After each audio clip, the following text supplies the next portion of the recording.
Oiê, seja bem-vindo a esse vídeo, a esse canal. Nós vamos falar um pouquinho hoje sobre esse livrinho aqui incrível do Jordan B. Peterson, sei lá como fala o nome dele. 12 regras para a vida, um antídoto para o caos. Primeiro eu quero dizer que o meu intuito com esse vídeo não é dar uma aula sobre o vídeo, sobre o livro, dar uma aula sobre a vida do autor. A ideia aqui é só compartilhar um pouquinho do que eu absorvi, que eu tenho certeza que foi muito pouco dessa leitura. Com certeza lerei ele novamente para tentar absorver um pouco mais. O Jordan Peterson é muito inteligente, ele traz diversas referências, coisas que eu tenho certeza que eu nem captei na leitura. Então, assim, minha intenção com esse vídeo, inclusive, se vocês derem uma volta no canal, vocês vão ver que esse é um dos primeiros, assim, que eu faço sobre livros, porque eu realmente fui mudada por essa leitura, vamos dizer assim. Esse livro realmente mudou de forma significativa algumas coisas na minha vida, algumas coisas com as quais eu penso, eu vivo, eu faço, assim, mexeu muito comigo de forma prática mesmo, na vida prática. Então a minha intenção com esse vídeo é convencer, ou pelo menos pôr uma pulguinha atrás da sua orelha, para você também pegar esse livro na sua estante e lê-lo para ontem. Ou se você não tem ele ainda, compre e leia, porque vale muito a pena. O Jordan Peterson, ele é um psicólogo clínico, né? Ele atende pessoas. Ele é escritor, então ele tem 3 livros. Ele tem o Mapas do Significado, que foi o primeiro livro que ele fez, que o pessoal diz que é muito mais técnico, né, do que esse. Aí ele escreveu esse depois, que é como se fosse uma versão mais palatável do Mapas do Significado, pelo que o pessoal fala, né, pela pesquisa que eu fiz. E aí, depois de alguns anos, ele escreveu também o Além da Ordem, que são mais 12 regras para a vida. Esse eu não li também ainda, mas eu quero ler, porque dizem que é muito bom também. Então ele é um psicólogo clínico canadense, ele é professor também na Universidade de Toronto, não sei se é ainda, ou se já foi, né? E o Jordan Peterson ficou muito famoso na internet por conta de um vídeo em que ele se recusa a usar os pronomes neutros, né? O pessoal tava com aquela pressão dos pronomes neutros para gênero mesmo, né? Ela, ele, elo, delo, aquelas coiseiras todas lá. E ele se recusa a fazer isso, né? A prejudicar a linguagem dessa forma. E aí teve um vídeo dele que ficou muito famoso. Ele já colocava algumas aulas dele no YouTube, né? Algumas aulas da faculdade mesmo. Mas depois desse vídeo ele realmente ganhou um alcance muito, muito grande na internet mesmo, né? No YouTube. Ele é casado com a Tami, tem 2 filhos, a Mikaela e o Julian, né? Ele fala das 2 crianças, ele fala, não são mais crianças, né? Mas ele fala muito dos 2 no livro. E ele conta bastante de experiências pessoais mesmo, né? Tanto de casos clínicos, quanto da própria vida dele. Eu achei muito legal isso também no livro. E aqui, o pessoal fala que esse livro é um livro de autoajuda, né? E, infelizmente, hoje em dia, as pessoas têm um preconceito com livros de autoajuda. Mas esse livro aqui, ele é muito mais do que isso. Ele não tá ditando regras de um altar. Ele conta histórias, ele é um ótimo contador de histórias, e através dessas histórias, tanto da mitologia, quanto da Bíblia, quanto de casos clínicos, quanto da própria vida, através dessas histórias ele traz ensinamentos e coisas que a gente pode aplicar na nossa vida prática. E eu realmente achei muito, muito, muito bom. O prefácio desse livro aqui, a minha edição é da Alta Books, de 2018. Deve ter edições novas já aí, porque eu sei que vendeu muito esse livro. Tem o prefácio aqui do Norman Doyle. E ele conta, eles eram amigos próximos, né? São amigos próximos. E aí ele conta um pouquinho sobre o Jordan Peterson como pessoa. E aí ele fala que o Jordan Peterson é meio obcecado, inclusive é um objeto de estudo dele, a questão da ideologia, né? Então ele estuda muito os regimes totalitários, a questão do mal no ser humano, né?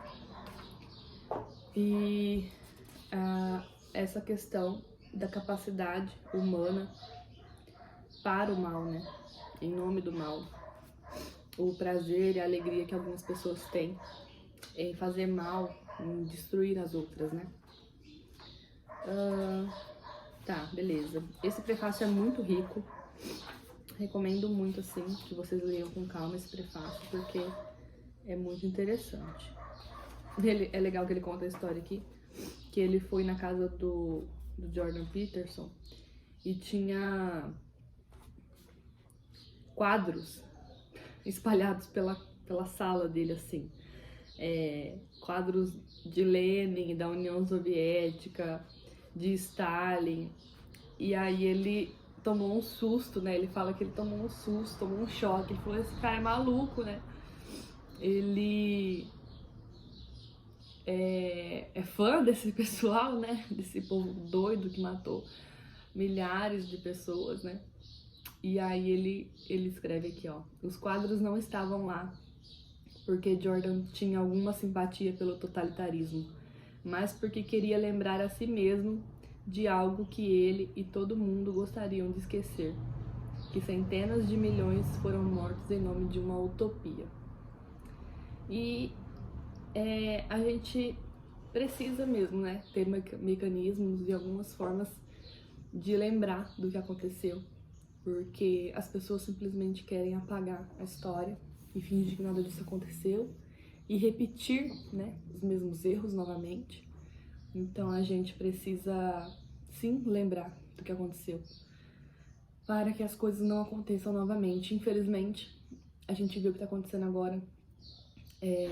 Esse vídeo eu tô gravando em 11 de novembro de 2023 e a gente tá vendo o que tá acontecendo entre Israel e Palestina, né? Hamas e tudo mais. E infelizmente a gente vê a história se repetindo. Mas beleza, vamos falar do livro. Vamos começar aqui pela regra 1. A regra 1, o nome dela é costas eretas e ombros para trás.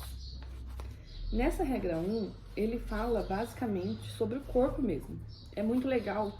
Inclusive tem uma aula, acho que são 3 aulas. Eu vou deixar na descrição do vídeo o link para essas aulas. Que a Lara Brenner fez sobre o livro e sobre as regras que falam principalmente sobre linguagem. Mas ela fala uma coisa nas aulas que é muito interessante, eu não tinha reparado, mas que faz sentido. Ele começa o livro falando das coisas mais materiais mesmo, então o físico mesmo, a estrutura física e biológica do ser humano, e aí ele vai avançando para coisas mais transcendentes, vamos dizer assim, né? Mais subjetivas. E aí ele vai evoluindo, né? Vamos dizer assim, do baixo, do que a gente tem de mais baixo, que é o corpo mesmo, o material, para o avançado, para o psicológico, para o que a gente tem mais perto de Deus, vamos dizer assim, né? A nossa alma mesmo, a nossa transcendência, o que transcende o material, o corpo, o físico, né? Então é muito legal, muito interessante isso. E na regra 1, ele fala basicamente sobre isso, sobre a gente ter consciência corporal, consciência de que a nossa postura, o nosso corpo, a nossa forma de comunicação não verbal interfere na nossa vida como um todo, nos nossos relacionamentos, no nosso trabalho, na própria neuroquímica, né, do cérebro. Ele fala que a estrutura neuroquímica mesmo altera quando, conforme a postura, né, da lagosta, e isso também no ser humano, né, já tem estudos sobre isso. Então ele fala aqui, ó, a química do cérebro de uma lagosta perdedora difere de forma importante daquela que venceu. O fato de uma lagosta ser confiante ou servil depende da proporção de dois elementos químicos que modulam a comunicação entre os neurônios. Então, é a serotonina e a octopamina. A vitória aumenta a proporção da serotonina em relação à octopamina. E aí ele fala que uma lagosta com níveis altos de serotonina é um crustáceo pomposo, né? Ele fala aqui, convencido, com pouca chance de recuar nos desafios. E o contrário também é real, né? E aí ele fala que podemos perceber um eco disso no ser humano. Então, por exemplo, um ser humano com características de medo aumentado, então ele cita um estudo aqui com soldados ou crianças, né, espancadas com transtorno de estresse pós-traumático, que a gente percebe essa diferença também nesses níveis, né, no mesmo hormônio. Então é bem interessante isso. No fim das... tem uma frase aqui que ele fala aqui. Você realmente sabe que é filho de Deus quando os seus ensinamentos se aplicam até aos crustáceos. Muito interessante isso, né? Aí ele cita diversas fontes. Gente, é muito rico, assim. Eu preciso realmente reler esse livro porque é muito rico. Tá todo rabiscado, ó, todo marcado, ó. Todo pintado, cheio de caneta. Porque realmente, ó, um post-it anotado. São muitas referências. Mas beleza, eu vou voltar aqui e vou passar pra regra 2, tá? Aí na regra 2 ele fala assim: cuide de si mesmo como cuidaria de alguém sob sua responsabilidade. O que ele fala aqui na regra 2? Que a gente tende a cuidar melhor dos outros, tanto ser humano. Então, por exemplo, a gente cuida melhor dos nossos pais, dos nossos filhos, do que da gente mesmo. E até de animais de estimação. Então, muitas vezes, a gente tá passando mal, ele até cita esse exemplo. A gente tá passando mal, tá com dor, e a gente evita de ir no médico, fica segurando até não aguentar mais. E aí, se um cachorro, por exemplo, passa mal, logo a gente já corre e leva ele pro veterinário. A gente tem essa tendência a cuidar melhor dos outros, né, do que da gente. E aí ele fala o quão importante é a gente se cuidar, é a gente ter esse movimento de saber que como que eu vou ter saúde, energia e bom ânimo para cuidar dos meus se eu não estou bem. Então ele fala sobre isso na regra 2 e é bem interessante. Faz a gente pensar várias coisas. Ele não fala assim também de um tom de egoísmo, tá? De autocentrado, né? Da pessoa só olhar para o próprio umbigo. Ele fala mais sobre a questão de ordem mesmo, né? Do ser humano ordenado ter essa capacidade de cuidar das pessoas que tá próxima, né? Quando eu tô ordenada. Beleza. Já falei que a ideia aqui não é dar aula sobre o livro, então eu tô passando rapidamente para poder, pelo menos, te dar uma vontade aí de ler o livro, tá? Na regra 3, ele fala assim, ó: seja amigo de pessoas que queiram o melhor para você. Gente, os títulos parecem muito óbvios, né? A gente falando assim. Mas ele realmente faz um trabalho aqui de pesquisa muito aprofundado. Muito aprofundado. E aí ele cita amigos, ele cita casos de família, assim, de primo, que aconteceu com ele. E aí ele fala aqui também sobre não ajudar pessoas que não querem ser ajudadas. São dicas muito práticas que a gente não aplica muitas vezes na nossa vida e a gente pena com isso. Deixa eu ler a última frase aqui do capítulo. Só pra vocês terem uma noção. Mas realmente ele aprofunda muito, assim. É muito bom. Eu vou repetir milhões de vezes nesse livro, que é muito bom. Não pense que é mais fácil se cercar de pessoas boas e saudáveis do que das más e prejudiciais. Não é. Uma pessoa boa e saudável é um ideal. É preciso força e ousadia para estar ao lado de uma pessoa assim. Tenha um pouco de humildade. Tenha um pouco de coragem. Use o seu juízo e proteja-se da compaixão e piedade totalmente desprovido de senso crítico. Seja amigo de pessoas que queiram o melhor para você. Então ele fala que é muito mais... Olha como faz a gente pensar. É muito mais fácil a gente conviver com pessoas medíocres. Porque a gente não precisa fazer tanto esforço. A gente não precisa se mexer. Quando você faz o mínimo do mínimo, você já tá bem ali, vamos dizer, né? Em comparação com as pessoas que você tá convivendo. E quando você se expõe a estar, a conviver, a trabalhar, a estudar com pessoas melhores que você, com pessoas mais inteligentes que você precisa se mexer, você precisa correr atrás para não ficar para trás. Então isso é muito, muito legal.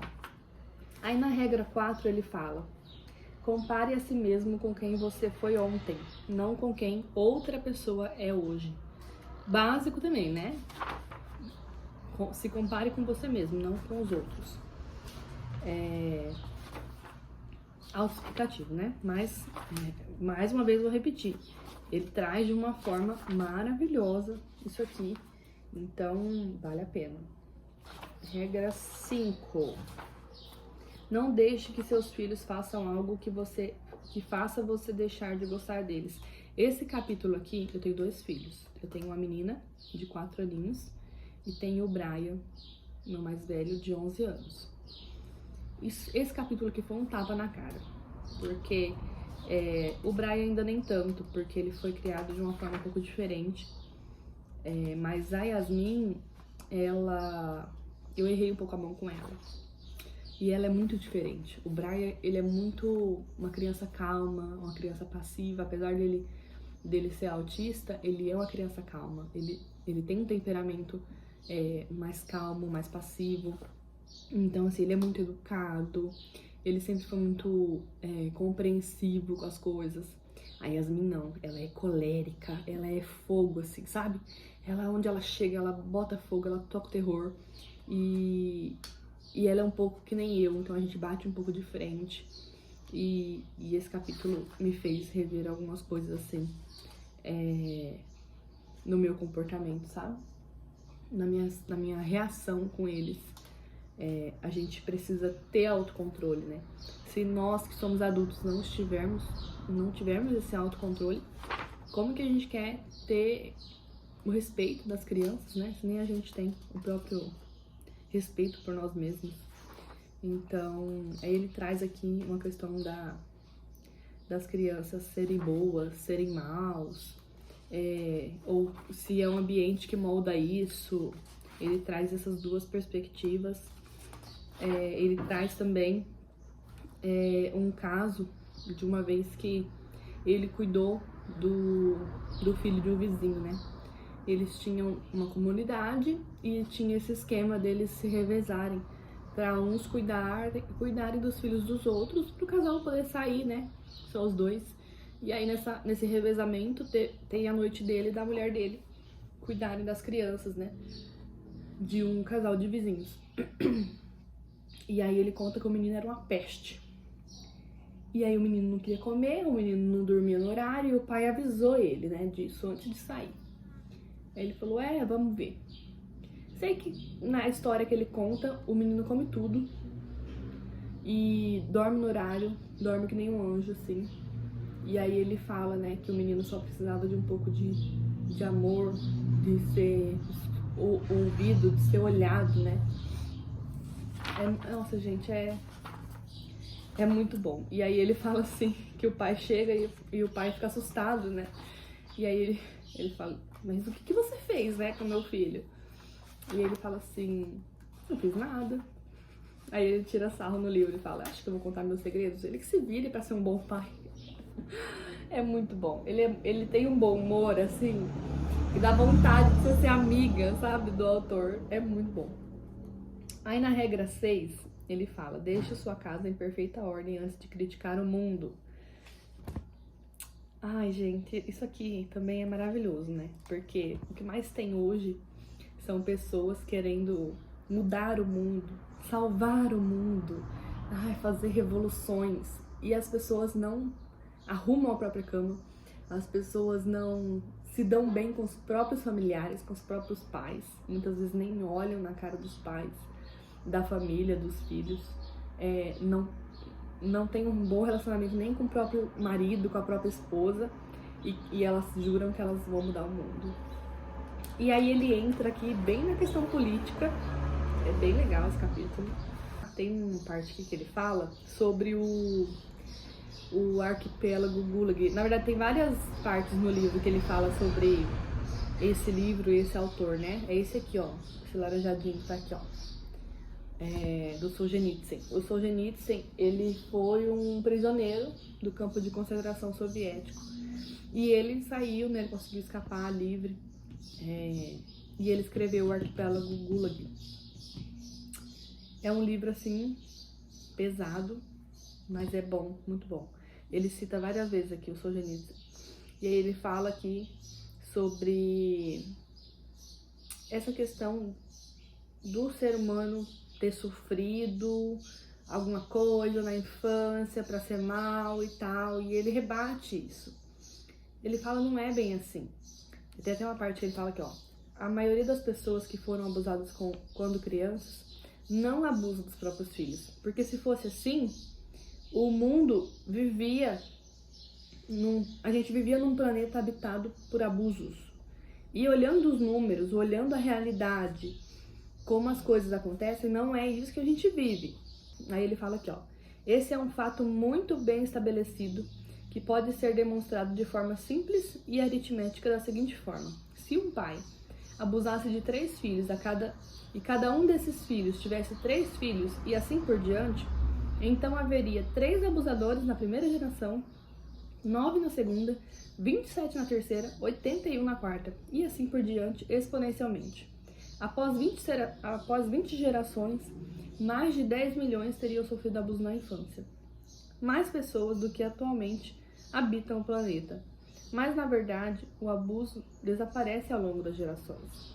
As pessoas limitam a sua disseminação. Isso é um testemunho à genuína dominância do bem sobre o mal no coração humano. Ai, eu fico até arrepiada. Ai, gente, olha, esse livro aqui, além dele ser um chacoalhão, dele dar vários tapas na cara da gente, ele traz um pouco de esperança, assim, sabe? O Jordan Peterson, ao mesmo tempo que nesse livro ele parece estar vivendo um conflito, assim, inclusive é uma coisa que o Melk, A Formação do Imaginário, fala na aula dele sobre esse livro. Inclusive, eu acho que não tá aberta as inscrições para a escola de literatura, mas se tiver, eu vou deixar o link aqui na descrição também. Dei um pulinho lá para ver se tá aberto e se vocês conseguem encontrar esse acesso. Eu entrei na turma do segundo semestre de 2023 e esse livro foi lido agora e ele deu 2 aulas sobre esse livro. E aí ele fala sobre isso. Ele fala que a sensação que dá na leitura desse livro é que Jordan Peterson está vivendo um conflito muito grande entre dois lugares, um de pessimismo e um de otimismo. Parece que ele está prestes a se converter e ele está buscando formas de chancelar isso, sabe? Parece uma investigação pessoal que está se expandindo assim. E eu senti isso também na leitura. Ele fala muito sobre a Bíblia, ele fala muito sobre Deus, ser o culpado ou não, né, do mal, porque se ele é tão bom, por que existe a maldade no mundo, né? É muito bom. Beleza. Regra 7. Leiam. Pelo amor de Deus, eu imploro, leiam esse livro. Busque o que é significativo e não o que é conveniente. Esse eu acho que foi... Deixa eu ver. Mas eu acho que essa foi a que eu mais gostei. Ah, não. Foi a 8. Vou chegar nela. Mas beleza. Essa também é muito boa. Difícil, né, gente? Muito difícil.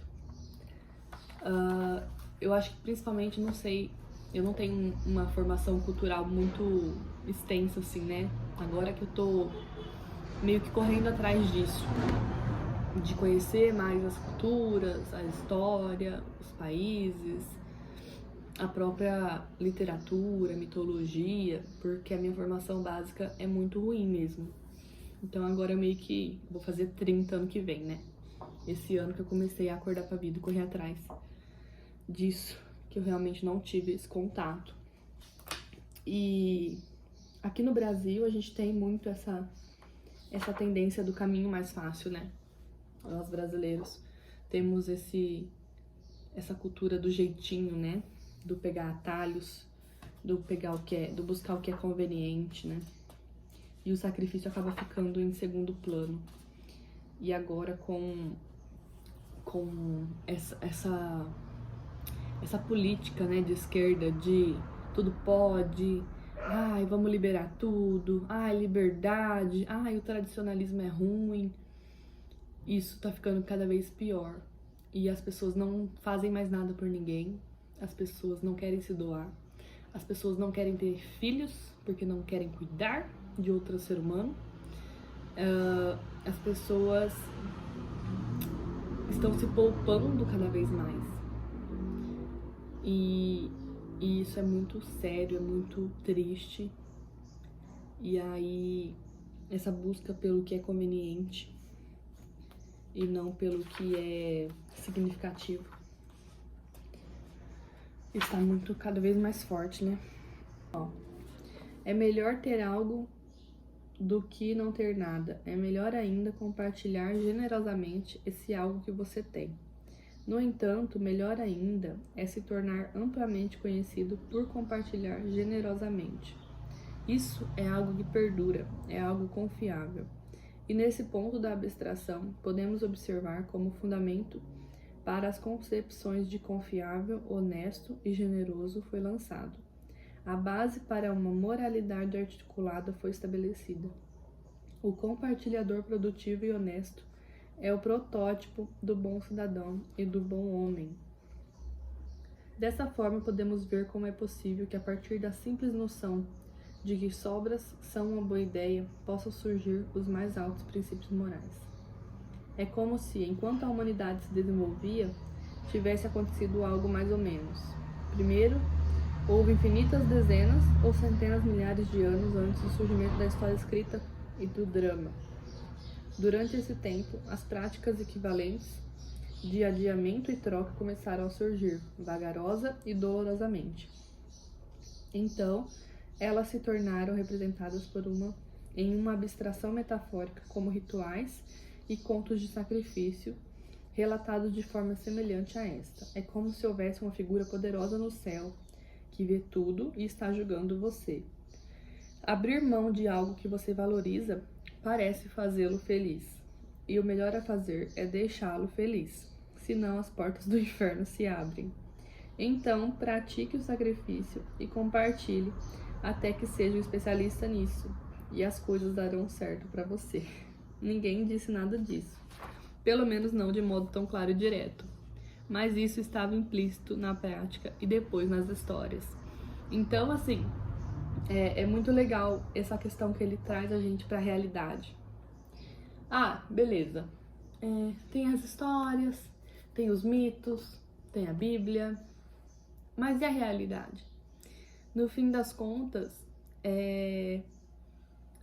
o Deus cristão, né? O Deus da Igreja Católica, o Deus cristão, ele tá pautado na realidade. Então, quando a gente traz as histórias, quando a gente traz os mitos e a gente observa o que acontece na história humana, aquilo ali se concretiza. Mesmo que a gente não saiba explicar isso, aquilo ali é concreto, aquilo ali tá acontecendo. Então quando ele fala aqui, ó, pratique o sacrifício e compartilhe até que você fique bom nisso e as coisas vão dar certo pra você. E a gente vê ao longo da história e as pessoas que deram certo, realmente a gente vê que tem um padrão. Beleza, tem as exceções das pessoas bostas assim que deram certo? Tem, mas tem um padrão. Tem as exceções, mas tem um padrão. E a realidade não mente. O resultado não mente. Não tem como a gente apagar o que é real. As pessoas podem até tentar, mas não dá pra apagar, porque a história vai se repetir. Beleza, regra 8. Diga a verdade ou pelo menos não minta. Esse aqui foi o que mais me pegou, assim. Esse, o da 7 e o dos filhos também. Todos são ótimos, mas esse aqui eu achei bem... É uma coisa parece tão óbvia, parece tão simples de ser feita, né? Só não minta. É tão fácil falar a verdade, vamos dizer assim, né?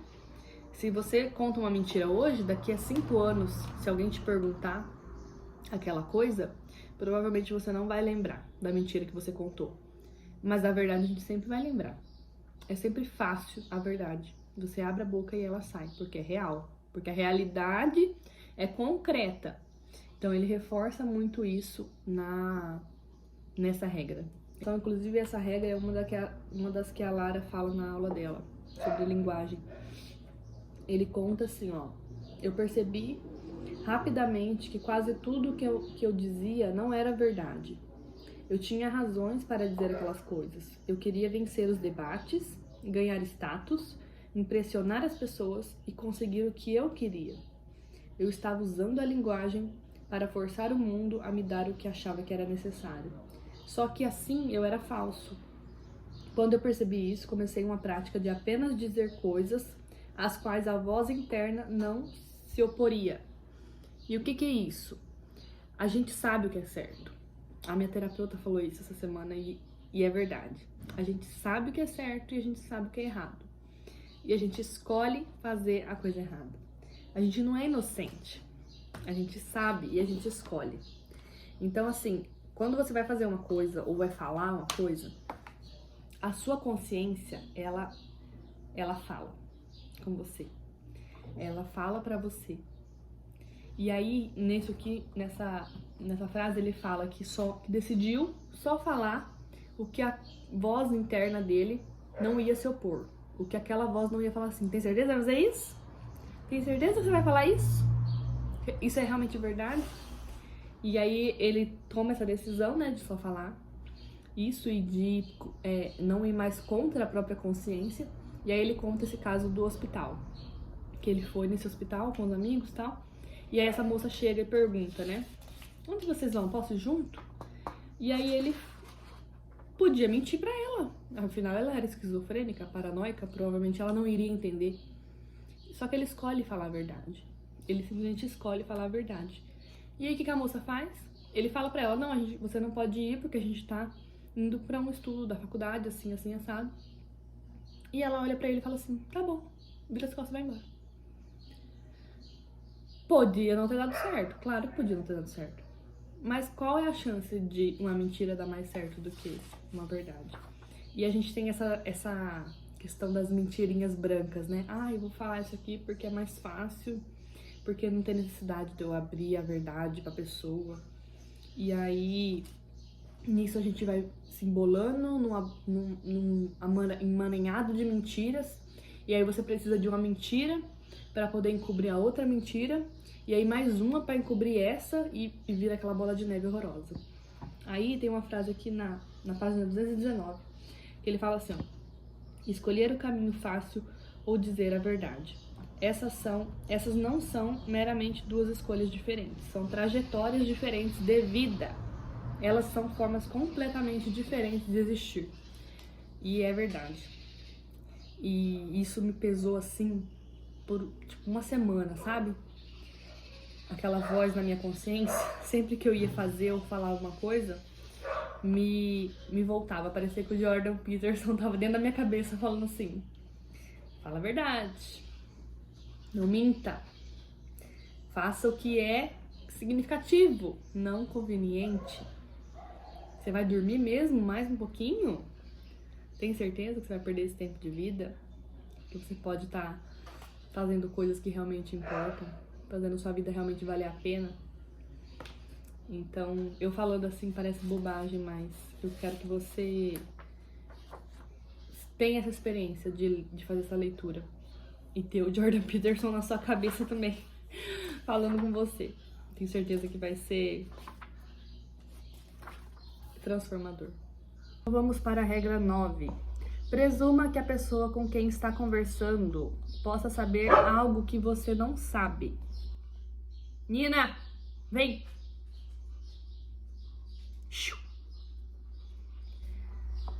Não é conselho, ele começa o capítulo. Psicoterapia não é conselho. Conselho é o que você recebe quando a pessoa com quem está conversando sobre algo terrível e complicado, na verdade, deseja que você cale a boca e dê o fora. Conselho é o que você recebe quando a pessoa com quem está conversando quer se gabar da superioridade da sua própria inteligência. Se você não fosse tão idiota, afinal não teria problemas tão idiotas. A psicoterapia é uma conversa autêntica. Esse capítulo 9, se você é terapeuta, psicoterapeuta, psicólogo, psiquiatra, qualquer coisa nessa área aí, com gente, essa regra 9 aqui é indispensável. Psicoterapia é uma conversa autêntica. É uma conversa que requer exploração, articulação e estratégia. Quando se envolve em uma conversa autêntica, você está ouvindo e falando, mas principalmente ouvindo. Ouvir é prestar atenção. É impressionante o que as pessoas lhe dizem quando você está disposto a ouvir. E aí ele traz isso para fora do campo da terapia. Ele fala que se a gente estiver realmente disposto a ouvir as pessoas, que a gente vai realmente criar relacionamentos, vínculos fortes com as pessoas. E o quanto isso muda os relacionamentos, o quanto isso muda o trabalho da gente, o quanto isso muda a confiança que as pessoas têm na gente. Isso é muito, muito, muito legal. E quantas vezes a gente não faz isso, né? Às vezes até dentro de casa, assim, nosso marido, a nossa esposa chega e aí ela quer contar, e ele quer contar uma coisa importante, que pra ele, pra ela é importante, é significativo, e você simplesmente tá ali cansado, estressado, e você tá se lixando pro dia da pessoa, porque a gente é egoísta naturalmente, né? E aí a gente não escuta. A gente simplesmente faz assim, tá bom. Aí hoje, muitas vezes tá no celular, né? Ou ainda tá trabalhando, ou sei lá, tô fazendo janta aqui, tô limpando, tô arrumando a criança pra dormir, pra jantar, aquele caos. E aí você simplesmente não escuta a pessoa é ignorada. E as pessoas querem ser amadas, querem ser ouvidas. É muito importante isso aqui. Ele fala aqui, na página 253. Uma pessoa que escute pode refletir a voz da multidão. Ela é capaz de fazer isso sem falar. Ela consegue fazer isso simplesmente deixando que a pessoa que fala escute a si mesma. A gente pode ser muito inteligente se conseguir simplesmente calar, né? É bem difícil, né? Muitas vezes a gente, hoje em dia, principalmente na rede social, as pessoas querem dar opinião sobre tudo, querem falar sobre tudo, querem impor o seu próprio posicionamento sobre tudo. E o quão isso é grave, né? O quão as pessoas estão ficando doentes com isso. Então esse capítulo também é bem forte. Aí a regra 10, seja preciso no que diz. Essa regra 10, praticamente ele traz novamente a gente para a realidade. E aí mistura um pouco, é meio que a regra do não minta, falada de outra forma. Então ele traz algumas questões pessoas, da questão da comunicação, de como a gente fala, de como a gente se comporta e do quanto a gente desvia ali alguns comportamentos, algumas falas, né, para não ser preciso, a gente rodeia e não fala o que quer falar, e o quanto isso é prejudicial para nossa vida, né? E aí ele tem um caso aqui que ele fala sobre uma mulher que é casada e ela descobre que o marido a traiu. E ela começa a pensar, nossa, mas será que tudo que eu vivi foi mentira? Será que tudo que eu vivi foi engano? E aí ela começa a se culpar, ela não sabe mais quem ela não sabe mais quem o marido é, o que ela construiu. Será que eu construí um castelo num chão de areia e tá tudo desmoronando, né? E aí ele fala aqui, ó, talvez uma conversa franca sobre a insatisfação sexual pudesse ter sido o reparo que evitaria que toda a represa ruísse. E ele não cita só isso, né? Ele tem diversos outros exemplos, né? É claro que o relacionamento não se baseia só em sexo ou a falta dele, mas ele cita esse exemplo porque muitas vezes uma conversa sobre uma coisa que tá errada, que não tá sendo vivida como se deveria, né? Como era, por exemplo, no começo do relacionamento, como isso poderia evitar uma traição, um término, um desastre, né? Uma família ruída ali, né? Ele fala aqui mais ainda, né? Talvez fosse mais fácil aceitar a deterioração, momento a momento, dia após dia, do que arcar com a responsabilidade de manter a relação viva. Afinal, tudo que está vivo morre sem a devida atenção. A vida é indissociável do cuidado constante e dedicado. Tudo que a gente não cuida morre. Tudo. E aí ele fala que muitas vezes a gente evita o conflito, evita de ter conversas difíceis, e isso vai acumulando, a distância vai chegando, e quando você vai ver, seu casamento acabou, seu relacionamento acabou, você não convive mais com as pessoas, com os pais, com os filhos, com o marido, com a esposa, simplesmente porque você não quis ter uma conversa franca sobre o que estava acontecendo. E é basicamente sobre isso esse capítulo, né? Seja preciso no que diz. Aí ele fala aqui da regra 11, né? Não incomode as crianças quando estão andando de skate. Aí, basicamente, ele fala aqui sobre superproteção, sucesso e ressentimento. Aí ele cita um amigo dele, que tinha problemas com drogas e tal, que não queria ser ajudado. Ele fala sobre uma experiência de quase morte.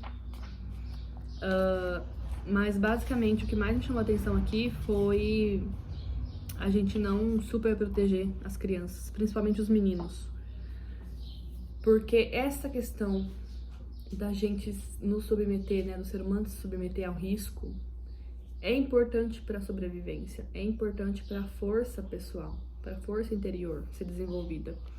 Mais uma vez ele cita aqui Arquipélago Gulag, do Solzhenitsyn, ele cita União Soviética, ele cita George Orwell com A Revolução dos Bichos, maravilhoso. Ai, é tanta referência que dá vontade de pegar tudo assim e ler de cabo a rabo o que ele cita aqui. Deixa eu pegar um trecho aqui que ele fala sobre os filhos, quer ver? Aqui, ó. O Estado não somente apoia o radicalismo unilateral, mas a doutrinação. Não ensinamos a nossos filhos que o mundo é plano. Também não deveríamos lhes ensinar teorias sobre a natureza de homens e mulheres baseados em ideologias sem suporte algum, ou sobre a natureza da hierarquia. Ele fala aqui também sobre essa questão da igualdade de meninos e meninas. Não é igual, gente. Não é igual. Cada um tem seu papel no mundo. E é importante a gente ensinar isso para as crianças. A regra 12, que já é a última, que eu já falei demais aqui, e espero, mais uma vez, que esse pouco mísero relato meu sobre essa leitura faça você ter curiosidade para conhecer o livro, para conhecer o autor, porque realmente é muito bom esse livro, gente. A regra 12, ele fala assim: acaricie um gato ao encontrar um na rua. E ele fala os cachorros também. Ele conta aqui sobre a filha dele, que tem uma doença, né? Ela tem uma doença seríssima. E mexeu com a família inteira. Ela ficou bem ruim, teve que fazer diversas cirurgias. E aí ele conta o quanto que isso afetou a família e tal. Do que adianta, né, essa experiência afetar a vida negativamente. O que adianta desprezar a vida, né, odiar a vida, mesmo com todo o mal, com todo o sofrimento que ela tem. Depois que eu li esse livro, e essa última regra aqui, ele traz muito essa questão do significado da vida, do significado do sofrimento, do bem e do mal. E aí eu fui ler A Morte de Ivan Ilitch, do Tolstói. E ele traz essa questão do significado da vida, do significado da morte, do significado da nossa finitude, né? Da gente saber que vai acabar. E eu li também o Em Busca de Sentido, do Viktor Frankl. E ele conta lá, o Viktor Frankl é um psicólogo também, ele é austríaco, se eu não me engano, e ele foi preso. Ele não é mais vivo hoje, né? E ele ficou 8 anos nos campos de concentração nazistas. Ele passou por 4 campos, se eu não me engano, e um deles foi Auschwitz. E aí ele fala sobre o sentido da vida, ele conta relatos lá do campo, de amigos, né, prisioneiros, relatos dele mesmo, da própria vida. E uma das coisas que ele fala lá no livro é sobre a gente, sobre o sentido da vida não ser só sobreviver. Porque se o sentido da vida for só sobreviver, não faz sentido algum. Não sei se tá fazendo sentido aqui, tá? Eu tô divagando e não tô nem aí, o vídeo é meu, eu faço o que eu quiser. Se o sentido da vida for só sobreviver, não tem sentido. Entende? Ficou meio nebuloso pra mim ainda, mas lá no fundo fez sentido. Por exemplo, se a gente descobre que tem uma doença terminal, um câncer, que não pode ser curado, a gente não tem controle sobre aquilo. A filha dele, né, tem uma doença séria, e aí ele conta, né, das dores, né, que foi o sofrimento, né, de ver a filha dele passar por aquilo. Mas quando a gente tem uma situação, eu até grifei essa frase lá no livro, quando a gente tem essa situação que a gente não pode mudar, a única coisa que resta é mudar a nós mesmos, é mudar a forma que a gente enxerga o mundo, que a gente enxerga a vida, e pensar o que a vida ainda espera da gente. Não o que a vida tem pra nós, o que eu vou esperar na vida, mas o que eu ainda posso fazer pela vida. Como eu, nessa situação de sofrimento, de incapacidade, posso fazer alguma coisa ainda pela vida, pelas pessoas, pelos meus. E aí ele conta uma história lá no livro do Viktor Frankl, que um colega psicólogo pediu, né, pra fazer uma terapia com ele. E a esposa, ele tava muito mal, já fazia 1 ano que a esposa morreu de câncer, e ele não tava conseguindo superar a morte da esposa. Ele tava sofrendo demais, não conseguia dormir. E nesse sentido, a pessoa, o caminho que ela começa a chegar, inclusive o Jordan Peterson fala nisso, né, no livro, é o suicídio, né? Ela não suporta o peso da vida e ela quer tirar a própria vida. E aí o Viktor Frankl fala pro colega dele, né? E se fosse o contrário? E se você tivesse morrido primeiro, falecido, e a sua esposa estivesse aqui, passando pelo que você está passando? O que você prefere, se você pudesse escolher? Você ter ido primeiro ou e ela ter ficado sofrendo isso que você tá sofrendo?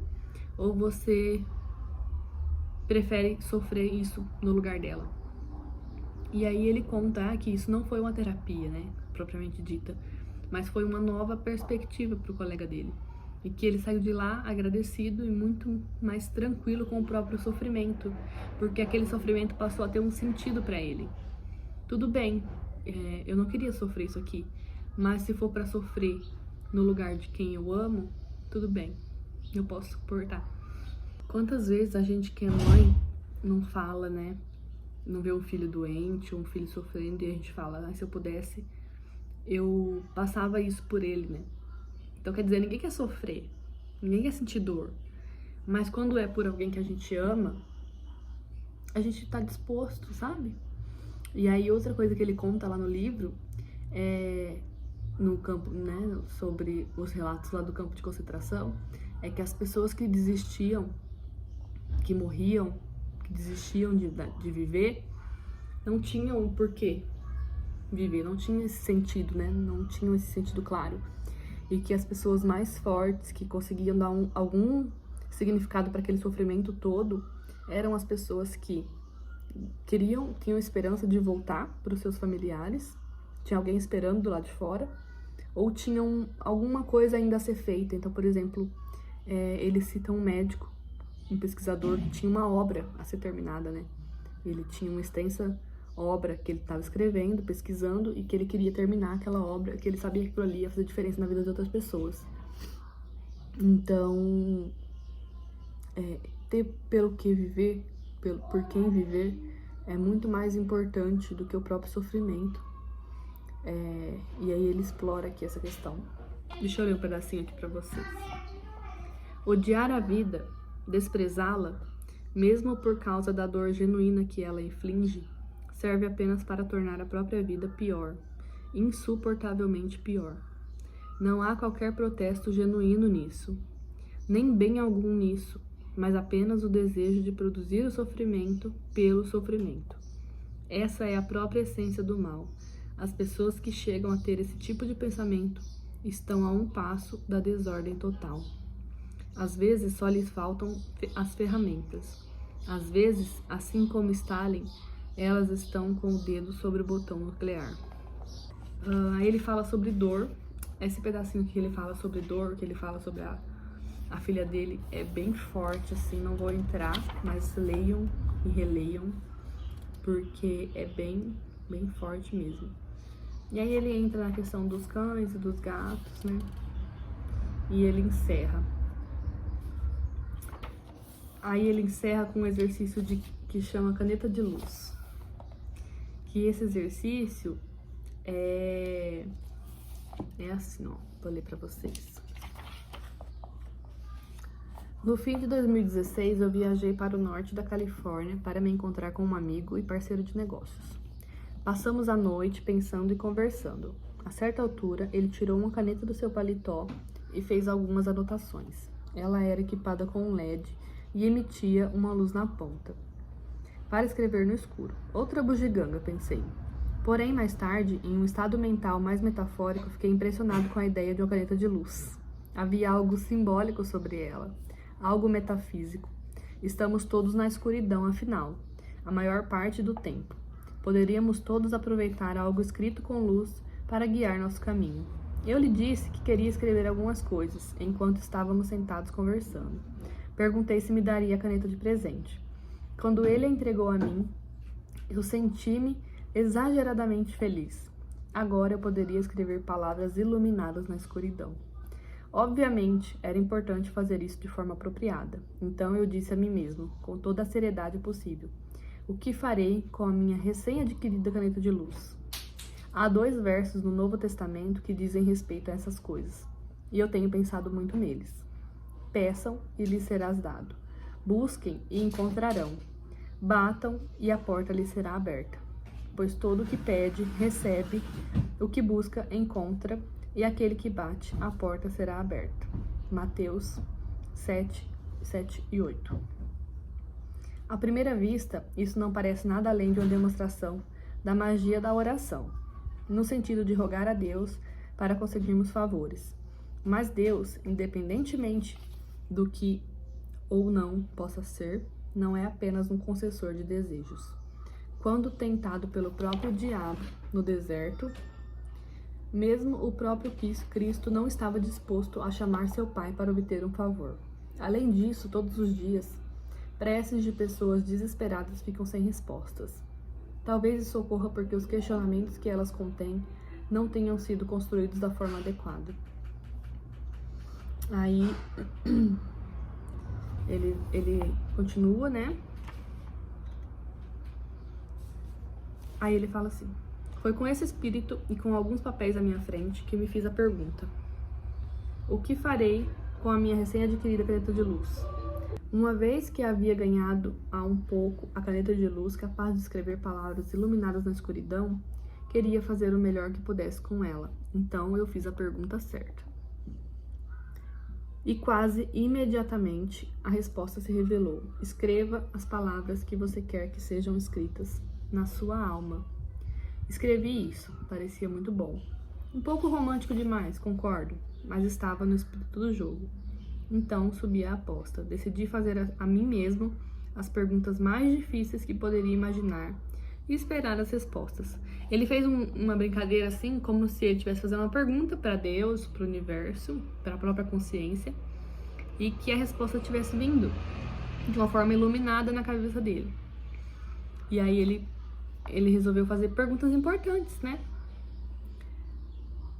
Perguntas difíceis, né? Ele fala aqui. Aí a primeira que ele fez foi: o que farei amanhã? E a resposta veio: o maior bem possível no menor período de tempo. Beleza. O que farei no ano que vem? Tentar garantir que o bem que fizer naquele momento seja excedido apenas pelo que farei no ano posterior. O que farei da minha vida? Mirar no paraíso e concentrar-me no hoje. É bonito isso, né? Quer dizer, se eu sei quem eu quero ser, se eu sei onde eu quero chegar, eu preencho. Isso inclusive foi uma das coisas que a minha terapeuta falou essa semana. Se você sabe quem você quer ser, se você sabe quem você quer onde você quer chegar, o caminho você preenche com coisas que te levem àquilo.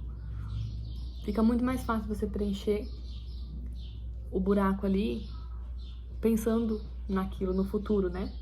E o Frankl fala isso no livro dele também, Em Busca de Sentido, que a logoterapia, a base dela é essa, né? É você fixar um alvo ali para a pessoa poder ter um sentido na vida, para ela continuar. Então, se eu penso só na unidade do hoje, só no dia de hoje, na vida como nada, eu não tenho pelo que trabalhar, pelo que acordar, pelo que me cuidar, né? Cuidar da minha saúde, da minha família. Agora, se eu tenho um alvo a atingir, algo a alcançar, eu vou trabalhar hoje para aquilo acontecer. Então, por exemplo, se o meu objetivo é salvar minha alma, eu quero morar com Deus no céu. Todos os meus atos possíveis no meu dia, na minha vida, precisam trabalhar para isso. Fica muito fácil, né? Não é fácil, claro, mas fica muito claro o que você tem que fazer. Isso me aproxima ou me distancia de quem eu quero ser e da onde eu quero chegar? Ah, isso me distancia. Entende como fica mais fácil você tomar uma decisão? Não vou fazer isso. Porque isso não condiz com quem eu quero ser e com onde eu quero chegar. Com o meu objetivo, com o meu alvo. É basicamente isso que ele fala aqui.